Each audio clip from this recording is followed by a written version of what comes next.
赖清德520讲话顽固坚持台独立场，煽动两岸对立对抗，推升台海紧张局势，引发外界高度担忧。21号晚，国台办发言人陈冰华更是以长篇论述逐条抨击赖清德荒谬言论。大陆方面的一系列批驳和反制举措将如何精准打击台独？两岸局势未来将呈现何种态势？特别策划《台海风云录》对话岛内时事评论员黎建南。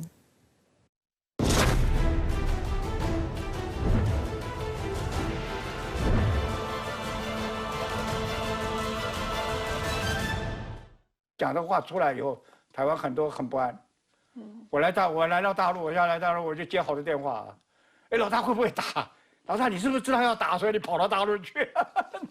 黎建南是台湾地区资深时事评论员，经常登上岛内的政论节目，并且拥有一个非常江湖气的绰号“黎老大”。如今，黎建南仍然以党务顾问的身份活跃于台湾政坛。黎建南在接受深圳卫视专访时表示，民进党方面在520之前曾放风称赖清德演说将不会挑衅，甚至还要释放善意，但现在看来是故意释放烟幕弹。赖清德当天所讲的内容是彻头彻尾的台独自白，这让岛内民众十分担忧。他的这份演说完完全全就是一份台独的宣言，那您怎么来看？而且赖清德为什么要在此时如此挑衅呢？在台湾绿色政治人物呢，都想争一个位置，台独教父，他是有一点，就是说让大家注意他。如果他讲得很温和，没人会注意他。可是他现在这个，他就很了。但你有这个口气，你有没有这个底气？你只有40%的选票，然后立法机构，你是小党，对不对？给台独一个幻想。美国如果跟日本啊、跟菲律宾、跟澳大利亚，他们会支持台湾。但是他必须要很清楚，那个是你的幻想，那是不可能的。可是他要照这个事啊，因为你要讲那么强狠的话，你哪来的底气，哪来的胆气？赖清德曾多次发表台独言论，并自诩务实的台独工作者，但在选举期间，他多次企图摘掉台独标签，骗取中间派选民的选票。但上位之后，赖清德马上暴露真面目。一个在日本汉语的解释，务实就是我务必实实在在的实行台独，叫务实。可是，在台湾对务实的解释是什么意思啊？我是台独工作者，但我不会冲动莽撞，不会走向死路的，我会顾虑现实的，所以我很务实。但是我们感觉现在口气是日本是我务必实实在在的态度看出来了，赖清德变成他的造业台湾人负担，所以这也是台湾人现在对他大家还是蛮担心的一个地方。那赖清德发表了这份台独宣言之后呢，国台办以及外交部都有发声，而且当天商务部也是使用了这个清单的制裁机制。那您怎么来看大陆的一系列的这个反应，对岛内的民进党当局以及外部势力传递了怎样的信号呢？那么你赖清德讲这句话，那大陆当然不允许你有这样的声音，但是也知道你没有这个力量，所以呢，大陆会有一些一步一步的动作。那中国大陆也很清楚，我也不要给你一拳把你打昏，我让你慢慢感觉到，就是说大陆第一个追求和平，第二个要压倒你，不会很激烈的制服你。黎建南注意到，赖清德走马上任前后，台立法机构内再次上演大乱斗，民代们代表民意，突出对赖清德的强烈不信任。他认为赖清德之前呼吁团结，但现在疲于自保。大乱斗的现象绝对会出现。国民党跟民众党不要低估了，民进党是搞街头作战出来的，民进党会拼命团结。为什么民进党会拼命团结？如果他丢掉了执政权，会有3000到6000个人坐牢。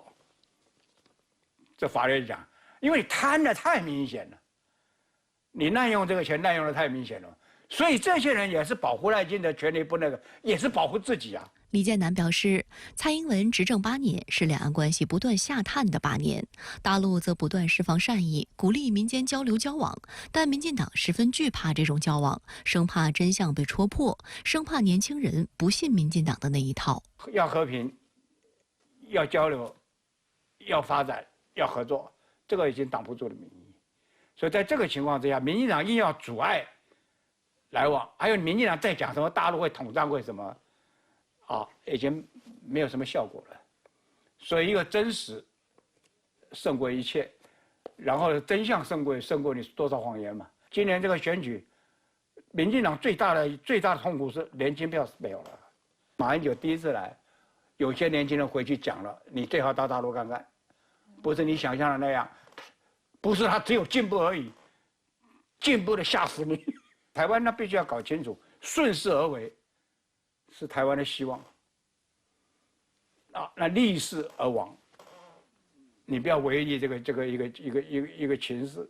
那这个也不是大陆不是靠武力威胁到台湾，大陆是靠它进步的魅力会吸引台湾，让台湾呢会以当一个中国人为荣，人心的回归，然后呢也是文化的回归，那然后呢整个呢就是2300万人的回归。赖清德刚就任就表现出了强硬姿态，但也有人说他是台湾地区历史上最弱势的领导人。那对此您怎么看呢？在结构上来看呢，赖清德有3大弱势啊。第一呢，就是在岛内了，他是继陈水扁以后的台湾地区选举中民意支持最弱的台湾地区领导人。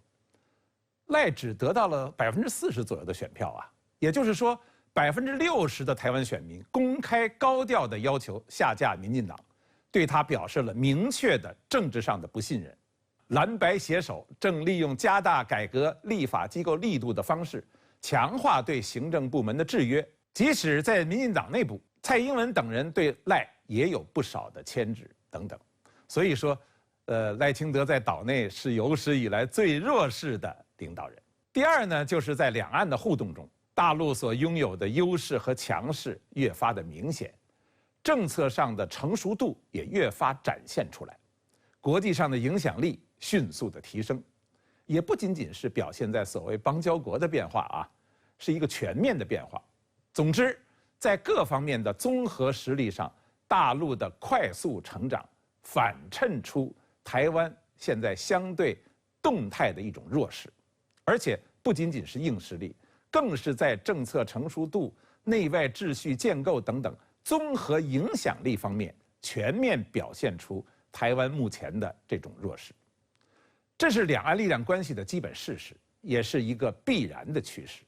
第三呢，就是在中美涉台博弈当中台湾的分量呢似乎越来越轻了。尽管美国最近为了牵制中国发展，需要更多的打台湾牌，理应呢更重视台湾才对。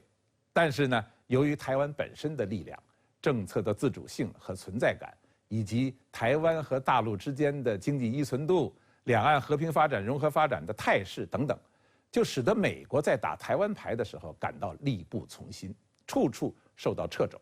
特别是这个赖清德这种个人很偏激，并且也不务实的这种政治性格，也有很强的不信任感。